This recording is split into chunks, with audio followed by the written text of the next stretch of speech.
FIR होनाय हुमखि होनाय बेफोरखौ दोननानै जोंखौहाय मोजां गियान मोजां साजेस्ट खालामनांगौ बेफोरबायदि जानो नाङामोन ओरैबायदि जाहैनांगौ होननानै मोजाङै जोंखौ गियान होनांगौमोन हारि जोंनि थामोनथाया जे गुबुननि जानो थांगासिनो दङ बेखौ रावबो दिनैसिमबो नोजोर होनानै बै एनअसि जेखिनि जोंनि बिटिसि गभर्नमेन्टआ हरदों बेखौ उइथ्र खालामनायनि बेलायाव जोंनि दैदेनगिरिफ्रा रावबो खुगासियाखै दिनैसिमबो गिबियावनो खुलुमहरग्रोबाय थांनाय 29 नभेम्बराव जेखिनि जोंनि गासै ट्राइबेल फरायसाफोरानो आसाम सरकार भारत सरकार आरो जोंनि बिटिसि सरकारखौबो जों बुंनांगोन जेखिनि मोनबो जौगासार हारिनो एसटि होनो नागिरनाय बिनि थाखाय जेखिनि जोंनि बिटिसि सरकारा एनअसि हरदों बेखौ होबथानो थाखाय जों गासै ट्राइबेल स्टुडेन्टफोरा मोनसे खौसे जानानै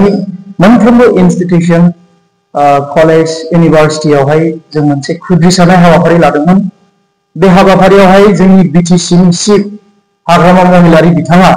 जोंनि ट्राइबेल इउथफोरनि जेखिनि खुद्रिसानाय हाबाफारि बे हाबाफारिखौ मोनसे राजखान्थिनि दागो फुननानै जोंखौहाय सोरनिबा मोनसे आफादनिफ्राय बा सोरनिबा मोनसे राजखान्थि दोलोनिफ्राय जोंखौ रां लाबोनानै जोंखौ बेबादि खुद्रिसारदों होननानै मोनसे मुं होदों गोबांथार ससियेल मिडियानि गेजेरजों दा जों बेखौनो खावलायनो सानदों जोंनि जेखिनि जों खुद्रिसारनाय जोंनि जेखिनि प्रटेस्ट खालामनाय बे रावनिबो मोनसे राजखान्थि दोलोनि थाखाय नङा सोरनिबा आफादनि बिथोन बायदि जों बेखौ मावाखै जों सासे ट्राइबेल फरायसा हिसाबै जों बे हाबाफारिखौ लानाय जादों आरो जों बेखौ जेब्लायबो लांबाय थागोन नाथाय जोंनि बेफोरबायदि ट्राइबेल फरायसाफोरनि खौसे जानानै खुद्रिसानाय हाबाफारिखौ हाग्रामा महिलारि बिथाङा राजखान्थिनि बेलायाव जोंखौहाय दागो फोनांनो नाङा जोंखौ राजखान्थियाव थुनलायनो नाङा जों बेखौनो खावलायहरनो सानोदि जेखिनि फैबाय थानाय समाव जाहाथे जोंनि दाबिखौ बिथांमोनहा गनायनानै लायाबा जों बिनिख्रुइ आरो देरसिन जों सोमावसारनाय हाबाफारिखौ लागोन बिथांमोना साननानै लाथों नैबे जोंनि जेखिनि 29आव जों सोमावसारनाय लादोंमोन बे जोंनि थाखाय बे मोनसे जागायनायल' आरो फैबाय थानाय समाव जुदि जोंनि मोनथाय आरो गोहोखौ जुदि गुबुननो हगारनानै होयोब्ला जों बेनिख्रुइ देरसिन सोमावसारनाय हाबाफारिखौ जों लानो जेब्लायबो ट्राइबेल इउथ ट्राइबेल स्टुडेन्ट जानानै जों जेब्लायबो थियारि जानानै थागोन बेवहाय गोबांथार माखासे इन्टेलेक्चुयेल सुबुंफ्रानो बाइट होदों नाथाय नैबे बिथिङाव बुङाखै जे बिसोरो जोंनि जेखिनि बिटिसि गभर्नमेन्टआ एनअसि हरदों बिनि सायाव बिथांमोनहा दिनैसिमबो बाइटनि गेजेरजों बेखौ बोखारनानै लाफिननांगौ उइथ्र लाफिननांगौ होननानै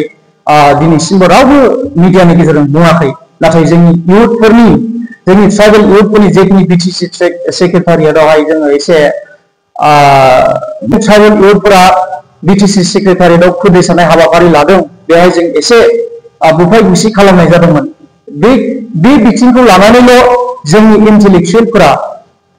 बाइट होनायखौ जों नुनो मोनदों नाथाय जोंनि हारि जोंनि थामोनथाया जे गुबुननि जानो थांगासिनो दङ बेखौ रावबो दिनैसिमबो नोजोर होनानै बै एनअसि जेखिनि जोंनि बिटिसि गभर्नमेन्टआ हरदों बेखौ उइथ्र खालामनायनि बेलायाव जोंनि दैदेनगिरिफ्रा रावबो खुगासियाखै दिनैसिमबो दा आं बेखौनो बुंगोन जोंनि ट्राइबेल इउथ बाहाय जोंनि बर'ल' गैया गोबांथार राभा मिसिं स्टुडेन्टफ्रा बेहाय थांनानै बड'लेण्ड इउनिभार्सिटियाव जेखिनि फरायसाफोर दङ बैफोर गुबुन हारिनि जेखिनि एसटिआव दङ ट्राइबेल हिसाबै दङ बैसोर हारिनि स्टुडेन्टफ्राबो बेयाव थांनानै बे हाबाफारि जेखिनि खुद्रिसानाय हाबाफारि बे लानायावहाय बिटिसि सेक्रेटारियेट थांनाय जादोंमोन दा बे हाबाफारिया जोङो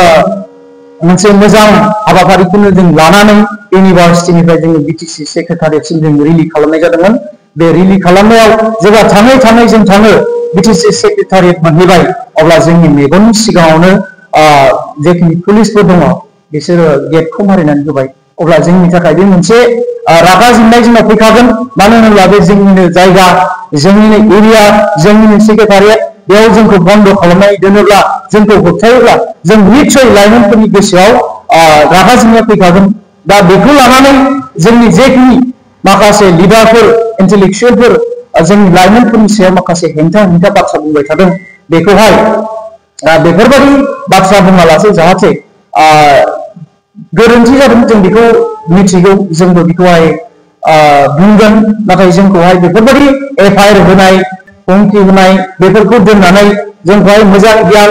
मोजां साजेस्ट खालामनांगौ बेफोरबायदि जानो नाङामोन ओरैबायदि जाहैनांगौ होननानै मोजाङै जोंखौ गियान होनांगौमोन नाथाय बेनि हेंथायै दाखालि जों नुनो मोनदों जेखिनि हाग्रामा महिलारि बिथाङा मिडियानि सिगाङाव बुंबाय जों उल्था जोंखौ चेलेन्ज लादों बिथाङा आखाइ हुमर दंबा जोंखौ दांनाय बे सासे दैदेनगिरिनि राव नामा बे सासे दैदेनगिरिनि राव जानो हाया बेनिखायनो बिथाङा जोंखौ गुबुन राजखान्थि दोलोजों थुनज्लायनानै जोंनि जेखिनि प्रटेस्ट खालामनाय बेखौहाय बिथाङा जाखिनि बिथाङा जोंनि ट्राइबेल इयुथफोरनि सोमावसारनायखौ राजखान्थिनि गाब होनो नागिरदों बेनिफ्राय बिथाङा गोजानाव थानांगौ बेखौनो जों ट्राइबेल इयुथ ट्राइबेल स्टुडेन्ट जानानै खावलायहरनाय जाबाय।